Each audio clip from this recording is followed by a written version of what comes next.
Gusto mong bumili ng bagong sports bike kaso naku-curious ka kung ano bang pinagkaiba ng 600cc at 1000cc. Pagdating sa 600cc sports bike tulad ng ZX6R, R6 or 675SR, mas lightweight at agile sila. Mas madali ding i-banking sa kurbada at high revving din ito kaya laging galit at humihiyaw ang kanyang tunog.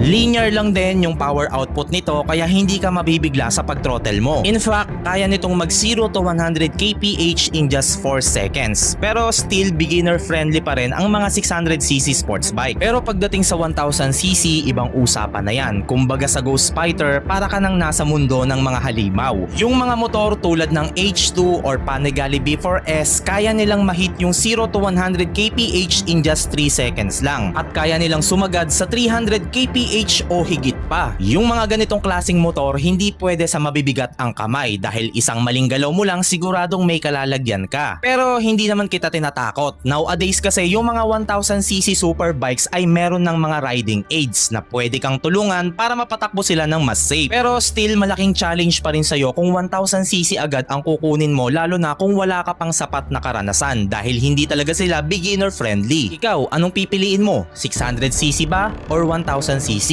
You decide.